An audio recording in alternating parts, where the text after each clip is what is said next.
Hey, what's happening to you guys? Pyros here and welcome back to another video. Today I want to give you guys my thoughts and opinion on the new Call of Duty game, Call of Duty Modern Warfare, being made by Infinity, whatever, Infinity Ward, I think that's the name. And this game, from what I've been seeing and from what I've been hearing, sounds like it's going to be one of the most highly gruesome, dark, but surprisingly accurate to what it's like to be on the battlefield, to what it's like to pick up a gun and to shoot down another human being, and just the negative effects that war can have on people. It's going to be telling a very interesting and compelling narrative to something that we've seen consistently over the past few years. Like, we've played shooting games since the day we can play shooting games. Like, we've seen it over and over again, but very rarely do we get to see compelling stories that tie in with what we are doing on the battlefield. And I've seen a lot of people, people who've seen the game have nothing but complaints for it. People saying that the game is a little bit too gruesome, to the point where some, journalists or, influencers saying that they won't even play the game. And I think I saw one crazy one saying that they probably would play the game if there was a way for them not to shoot. In a shooting game, not to shoot. I don't know what he's thinking about. I don't know if I'm even paraphrasing that sentence correctly, but that was kind of crazy. And not only that, right? People like, I'm not gonna go ahead and say that people are becoming sensitive. I feel like that's not a fair statement to make. Not everyone is a fan of shooting games. Some people just avoid that genre completely. They avoid it. They go and play Animal Crossing, Wii Fit, whatever it is, Kirby, whatever it is that makes them happy, they go play that. People who don't like to play certain type of games will avoid it. For me, for example, I'm not too much of a fan when it comes to horror games. Like, I don't know, I'm not really into it. I'm not really into it. It's not something I compel myself to play, instantly. Like, whenever I see horror games, I'm like, oh, that looks kind of scary. I would watch a YouTuber play it, but I wouldn't play it personally. I don't know why. That's not for me. But I wouldn't go out of my way and kind of condemn a game for deciding to go on a creative path that they want to go with.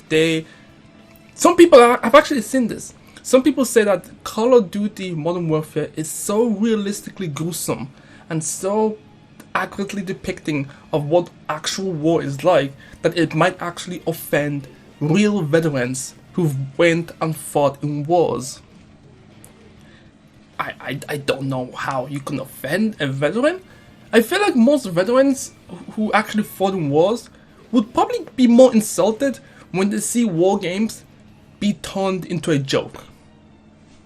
I don't know. I feel like if I went on a battlefield and I fought for my country and I almost died for my country, and I come back and I see people making games of, the war that I just fought in, and they're kind of laughing about it, it may sting a little bit. But if I see a game that's accurately representing what I actually went through, it may bring some tears in my eyes, because I might probably remember all my fellow soldiers, the people who I fought with, die on the battlefield. It may bring up some bad memories for me, but I probably would be like, yeah, this is what I kind of went through. You see now why we shouldn't be fighting. You see now why we shouldn't be picking up guns, going to another country and, killing each other. Maybe this might be an eye-opening for most people. I don't know. But the point is that Infinity Ward decided this is the story that they want to tell. This is their creative choice, which I am all for. I want to see this compelling story. Like Call of Duty stories have not been compelling for a long ass time. I mean, the last time I was very interested in a Call of Duty game was actually Modern Warfare the original and Modern Warfare 2. And even Call of Duty World War 1, I believe, or World War, I think it was just Call of Duty World War. That was the one of the ones where I liked the story and I actually paid attention to it and actually played it for the story. Now, obviously, people are having issues with it. There's obviously talks of people there's obviously talks of maybe Infinite Wars is now hearing all these concerns and they're thinking of censoring the game, which I think one of the directors or one of the developers has confirmed that they are not censoring the game. People are also saying that the game might actually end up doing something really, really dark. Like, there was a Call of Duty game where we had to play as a terrorist group, and we went down to a airport and we started shooting down a bunch of people. Yeah, that was a little bit, that was accurate to what a terrorist might do. And obviously, a lot of people might not want to think about this. Like, everyone's different. And I always feel like if you find something offensive, or if you find like this thing may not be good for you, you can just avoid it. It's that simple. And I know people will make the arguments and justifications saying that, oh no, games shouldn't be alienating people, games should be for everyone. But games is for everyone, in the sense that it caters to different groups of people. I'm sorry, but human beings are not monolithic people. We all have at various levels of, enjoyment, things that we can tolerate, and that nature. I don't know. It's not advocating something. It's not trying to say, everybody pick up a gun and let's go shoot down some people. It's trying to tell a story. And that's the one thing I've always had issues with. It's people trying to control the narrative choices that people want to make with their games. You see this all the time. You see it as well with Cyberpunk 2077. A lot of people have been attacking that game since day one. Since day one. The game hasn't even been out yet. We haven't seen much of the game yet. From people complaining that they don't like how women are being depicted in the game. There was a scene, I remember this gameplay. We went to a hotel room and we saw a girl that was butt-ass naked on a bathtub. She was dead. So we had to take her body out and give it to the paramedics or whatever the case may be. People didn't like that because they showed boobs, but let's face it, if we saw a naked ass dude in the fucking bathtub, no one would even say anything. That's a double standard. Then you have the whole transgender thing with the poster thing where people are saying it's misrepresentation, it's just, I guess, what were they saying? Like, it's just bad, whatever. I wasn't really following too much. And then obviously you have the groups, the gangsters in the game, the voodoo and then the animals, both kind of composed of primarily black people. People have had issues with that. Whereas we have actual black people from Haiti who saw that their kind of culture, their language, their speaking mannerism or whatever the case may be have been accurately represented, and they feel happy to the point where you start to really think, right? People get offended for other people now, and it's really watering down the effect of when we actually need to complain about something. Like, it's gonna get to a point now where someone's gonna actually have the balls to come out and say, I'm gonna make a game where we just kill black people and that's it. And then when we do complain, it's like, oh, come on guys, you're being sensitive. You know what I mean? It's like watering down the effects of it. I mean, we need to channel our complaints for the right things. But anyways, this again just falls in the lines of people trying to control the narrative that a certain group of people want to create. And it got to a point where even Mike Pondsmith, the original creator for Cyberpunk 2020 and co-creator for Cyberpunk 2077, had to go on Reddit. Now he's usually semi-active on Reddit, but he had to go on Reddit to address some of the concerns that he's been seeing online. Now I've always been someone who says that don't address these people, because the more you talk to them, the more power they get, and the more that they realize that what they're doing has some merits behind it. I don't know. My point is that people seem to think that creating a game nowadays needs to meet a certain checklist. There was actually a woman, I remember this. There was a woman who actually added CD Projekt Red, saying to them like, hey guys, if you need someone for consultant in terms of representation for women, transgender, whatever the case may be, hit me up. And I'm like, what the fuck? What? You're disrespecting not only the creator, the original creator of the Cyberpunk 2020 story, the game that is based, the tabletop game that inspired Cyberpunk 2077, because you feel like he's not capable of advising these people, Jesus Christ, I'm getting these words completely messed up. You think that he can advise the CD Projekt Red people on how to create a game. And funny enough, do you know what's funny about this whole thing? Is that Mike Pondsmith is a black dude. And it's like, I'm pretty confident, hopefully, he's not an Uncle Ruckus. He's not someone who hates his own people. He if you just watch a bunch of his interviews, you would see that he's very, very passionate about representation and about, you know, seeing other types of people on the game and properly. And I think what I like about him is that he's focusing on the story. He's not like every fucking other people on this face of this planet who just wants to fill a checklist, who just want to have, okay, we need to have the token black guy, the token Asian guy. Oh, jeez, we need to have a token transgender too. Yeah. Oh yeah, let's just have a token Mary Sue as well. Listen, I sound like one of those people who just complain, but it's like, it's getting ridiculous. I've always been an advocate that story matters. Every great character that we know of, Nathan Drake, who else? Nathan Drake, Lara Croft, Pyros, who else? Sly Cooper, whatever. That guy from Gears of War. You know what I mean. I haven't played Gears of War, but I know his face. I know who he is. These people are memorable because they were told, they were shown to the world with a great story. Do you know what I mean?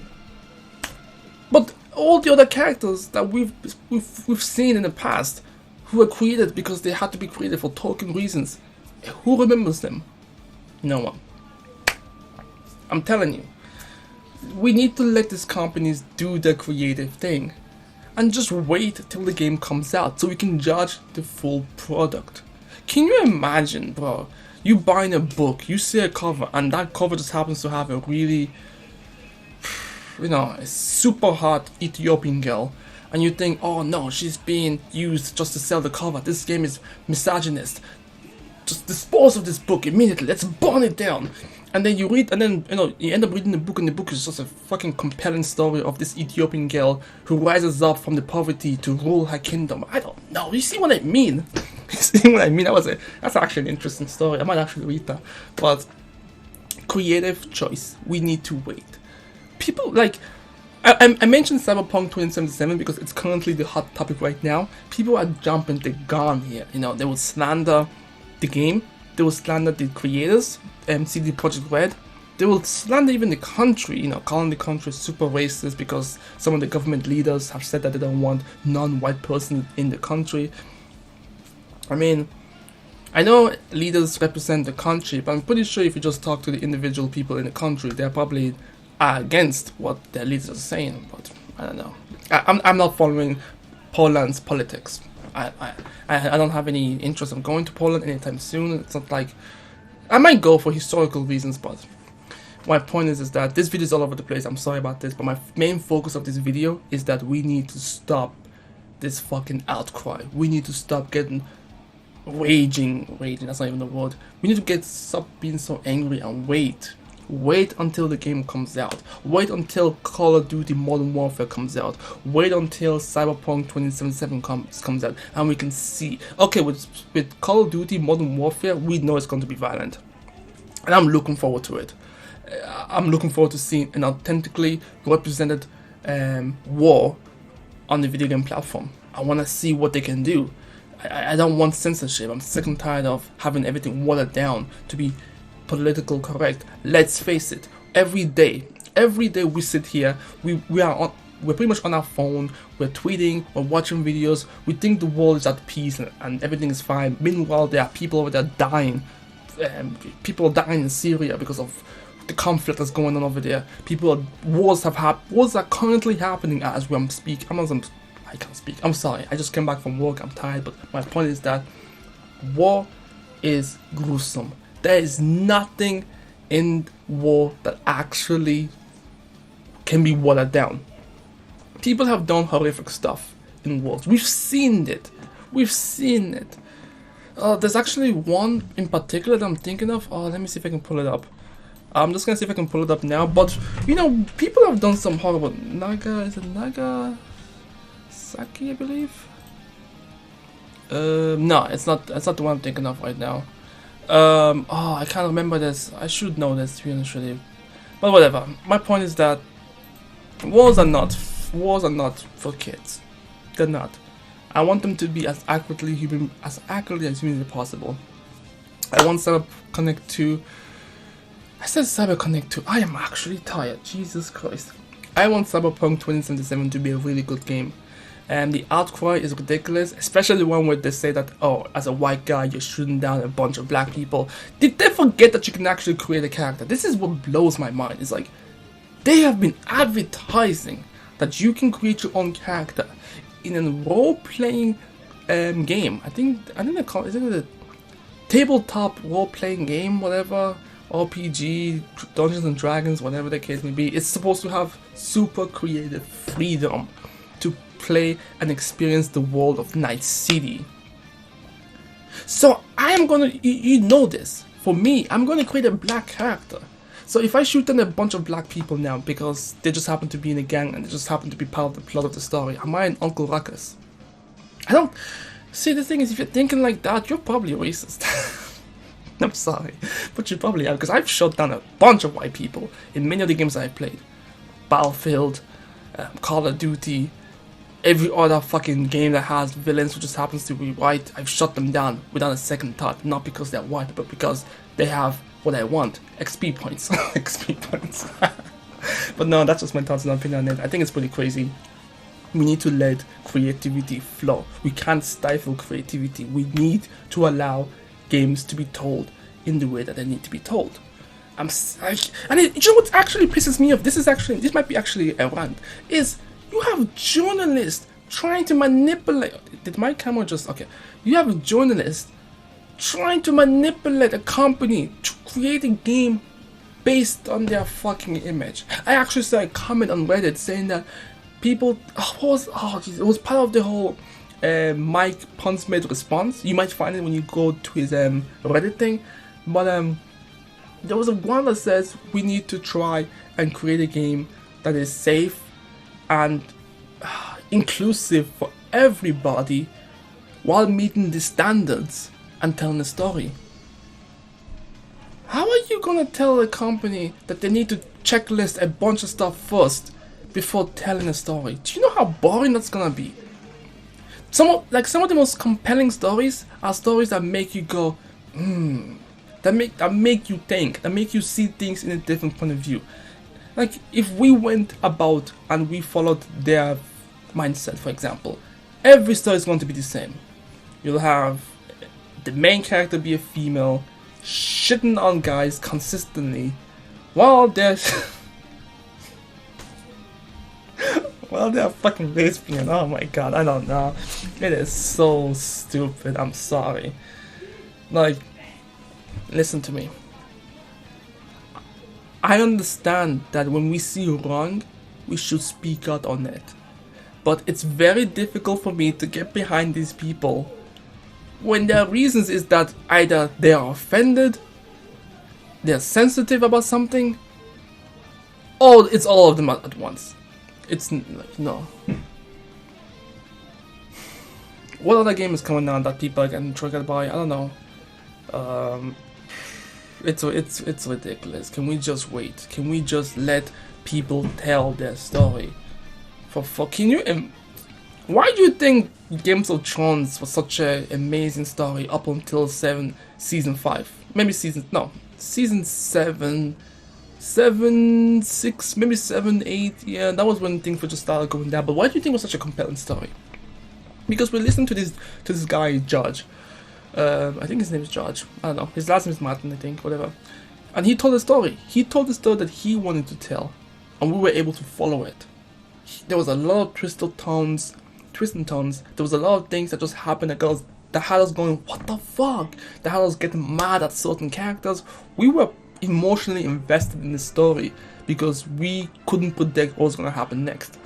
If we had these type of people telling Judge, listen man, you can't have women naked here, you can't have this guy's head beheaded here, you also, the spikes with the heads on, no, you have to take them out.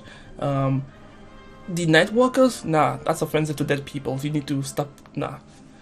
What would we have? We have Games of Nicehood? I don't know. Anyways, that's just my thoughts and opinion on it. Unfortunately, this is what we have to do. When they speak out and make ridiculous outcries, pathetic complaints about something being too offensive, we need to step up and be like, shut the fuck up, sit down, wait for the game to come out, have the game in your hand, or if you don't want to buy it, wait for a review, wait for a playthrough, watch the game. Actually, you know what, if you didn't buy the game, I don't think you can complain about it. Like, that's one of my philosophies. Like, I complained about Jump Force right up until Jump Force came out. Once the game came out and everything I said was true, I stopped talking about the game because I saw no point in it. Why would I still complain about a game that's already out? People have made the decision at that point. They either bought it and regretted it. I guarantee you no one has bought this game and liked it. Or they just were saved by someone who had the balls to actually criticize the game. But anyways, that's a whole different point. Point is, let's go back to the point. Let people be creative. Let people be creative. Once the product is out, we can judge it in its entirety. You're judging bits and pieces of a game. A poster that you see, that you probably won't see too often because you'll be too busy being chased down by a group of gangsters. You'll be too busy augmenting your body. You'll be too busy seeing the city, or if you're playing Call of Duty, you'll be too busy seeing the deads on the ground. You'll be too busy fighting a war to be worrying about things of, that aren't going to be there in your face. And the game is all about fighting those. Okay, I'm going back to Cyberpunk 2077. The game is all about fighting those corporate people who are taking advantage of those people. It's an RPG. You can fight against it. I don't know if they're gonna let you not fight against it, but it's an RPG. You're supposed to fight against it. You're a mercenary. You're being hired to do certain things, and everyone's going to betray you. That's another thing. So you don't trust anyone. That goes as well in life. But anyways, that's it for me. I think I'm done. Let me know what you guys think. I'm Pyros, and yeah, I'll catch you guys next time. Peace.